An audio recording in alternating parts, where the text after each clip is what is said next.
नमस्कार, the news 15 देख रहे हैं आप। मैं हूं आपके साथ तनुज दीक्षित। लोकसभा चुनावों में राहुल गांधी ने 2 सीटों से चुनाव लड़ा था, वायनाड और रायबरेली। दोनों ही सीटों पर भारी बहुमत से जीत भी दर्ज करी थी। अब ऐसे में एक सीट छोड़नी थी और एक सीट पर सांसद बने रहना था। राहुल गांधी ने वायनाड सीट को छोड़ने का फैसला करा और रायबरेली से सांसद बने रहे। वायनाड सीट खाली हो गई और अब वायनाड सीट पर होना है उपचुनाव, यानी कि बाय इलेक्शन। अब कांग्रेस ने इस सीट से एक बड़ा चेहरा उतार दिया है। कांग्रेस का चेहरा बड़ा है, लेकिन पहली बार चुनाव लड़ रही है। नाम है प्रियंका गांधी। आप सभी जानते हैं, राहुल गांधी की बहन है और शुरुआत से ये चर्चा थी और वायनाड की जनता की ये मांग थी कि राहुल गांधी अगर आप जा रहे हैं तो आप हमें प्रियंका गांधी देकर जाएं। प्रियंका गांधी ऐसी महिला नेता है जिनके अंदर गांधी परिवार में इंदिरा गांधी की छवि देखी जाती है। प्रियंका गांधी ने आज तक चुनाव नहीं लड़ा। हालांकि देखिए, ये बात सुनने में आप लोगों को बहुत ज़्यादा अजीब लग रही होगी, लेकिन हाँ, सच में प्रियंका गांधी ने आज तक कोई भी चुनाव नहीं लड़ा है। पहली बार प्रियंका गांधी सांसद का चुनाव लड़ रही हैं। इस सीट पर उपचुनाव होना है, लेकिन ये सवाल सबके मन में आ रहा है कि आखिरकार प्रियंका गांधी की टक्कर किससे होगी? भारतीय जनता पार्टी वायनाड सीट पर किसे उतारेगी? अब देखिए, आज इस बात पर हम चर्चा क्यों कर रहे हैं। दरअसल अमेठी सीट पर बीजेपी की प्रत्याशी रही लोकसभा चुनाव में स्मृति ईरानी। सांसद भी रही है सीट से, पूर्व केंद्रीय मंत्री भी रही हैं और बीजेपी का बड़ा चेहरा भी है। इस समय बीजेपी ने कोई भी बड़ी जिम्मेदारी स्मृति ईरानी को नहीं दे रखी है।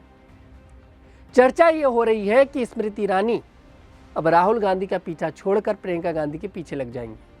मतलब ये है कि स्मृति ईरानी वायनाड सीट से चुनावी मैदान में उतर सकती हैं, मतलब कि उपचुनाव में उतर सकती हैं। दरअसल जब इस बात की चर्चा हुई थी, जब राहुल गांधी ने वायनाड सीट को छोड़ा था और चर्चा हुई थी कि क्या इस सीट से प्रियंका गांधी चुनाव लड़ेंगी, तब मीडिया ने एक बार सवाल पूछा था स्मृति ईरानी से कि क्या स्मृति ईरानी और प्रियंका गांधी का मुकाबला देखने को मिलेगा। तब स्मृति ईरानी ने कहा था कि जो पार्टी का फैसला होगा वो मुझे मंजूर है।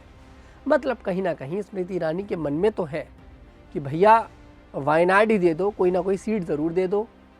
जीत गए तो ठीक है, हार गए तो भी ठीक है। दरअसल अमेठी सीट पर स्मृति ईरानी को करारी हार का सामना करना पड़ा था और राहुल गांधी ने तो देखिए अमेठी से चुनाव ही नहीं लड़ा था। राहुल गांधी तो रायबरेली पहुंच गए थे।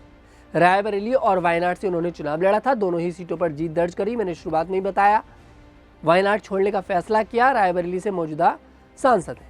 अब ऐसे में चांस तो यही दिखाई दे रहे हैं कि भाई अगर प्रियंका गांधी चुनाव लड़ती हैं वायनाड से, क्योंकि यहाँ पर अनाउंस कर दिया गया है कांग्रेस की तरफ से प्रत्याशी प्रियंका गांधी हैं, और प्रियंका गांधी का मुकाबला अगर स्मृति ईरानी से होता है तो वाकई में देखते हैं कि आखिरकार जीत किसकी होगी। क्योंकि स्मृति ईरानी डींगे तो हाँकती हैं, बातें बड़ी बड़ी करती हैं, क्योंकि उन्होंने भाई एक बार राहुल गांधी को हराया और राहुल गांधी को हराना कोई छोटी बात नहीं थी। 2019 में राहुल गांधी को स्मृति ईरानी ने अमेठी सीट से हरा दिया था और ये वाकई में देखिए बहुत बड़ी बात थी स्मृति ईरानी के लिए भी और पूरी भारतीय जनता पार्टी के लिए भी, क्योंकि अमेठी शुरुआत से कांग्रेस का गढ़ माना गया है। कांग्रेस के गढ़ में जाकर राहुल गांधी को हराना, बड़ा चेहरा बन गई स्मृति ईरानी। हालांकि देखिए 2024 के चुनाव में हार का सामना करना पड़ा। अब स्मृति ईरानी को क्या बीजेपी पार्टी, क्या भारतीय जनता पार्टी स्मृति ईरानी को वायनाड भेजेगी? क्या जनता को स्मृति ईरानी और प्रियंका गांधी का मुकाबला देखने को मिलेगा? क्योंकि दोनों ही महिलाएं ऐसी हैं, दोनों ही नेता ऐसी हैं जो कहीं ना कहीं महिलाओं के हित में बात करती हैं, और इन दोनों का अगर मुकाबला होता है तो वाकई में मुकाबला बेहद दिलचस्प होगा। लेकिन हाँ, ये बात ज़रूर है कि वायनाड जीतना बीजेपी के लिए कठिन है, लेकिन अगर स्मृति ईरानी को उतारते हैं तो शायद यहाँ पर जीत हो जाए, क्योंकि स्मृति ईरानी वो कर दिखाती हैं जो कोई नहीं कर पाता।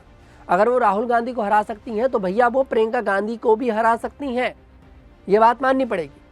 हालांकि स्मृति ईरानी ने अब खुद को थोड़ा सा बीजेपी से कहें या फिर राजनीति से कहीं दूर कर लिया है। स्मृति ईरानी के ज़्यादा बयान सामने नहीं आते और खुद स्मृति ईरानी ने ये वाली बात कही थी एक पॉडकास्ट में कि मुझे इतनी छोटी सी उम्र में वो मिल गया जो लोगों को 60-60 साल 70-70 साल की उम्र में नहीं मिलता।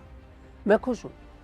ऐसे में शायद या तो स्मृति ईरानी ये बात मान चुकी हैं कि बीजेपी जिम्मेदारी देती है तो भी ठीक है, और बीजेपी जिम्मेदारी नहीं भी देती है भैया तो भी ठीक है। अब ऐसे में देखते हैं कि आखिरकार वायनाड सीट पर किसका मुकाबला होता है प्रियंका गांधी से। क्या स्मृति ईरानी चुनावी मैदान में उतरेंगी या फिर नहीं? मुकाबला बेहद दिलचस्प है। वायनाड सीट पर बाय इलेक्शन होना है, उपचुनाव होना है, और कांग्रेस की प्रत्याशी यहाँ पर प्रियंका गांधी हैं। दादी की छवि देखी जाती है इंदिरा गांधी की उनके अंदर।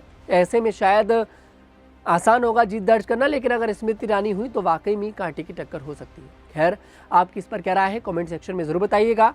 आपको हमारा वीडियो पसंद है, हमारी वीडियो को लाइक करें, शेयर करें और हमारे चैनल को जरूर सब्सक्राइब करें।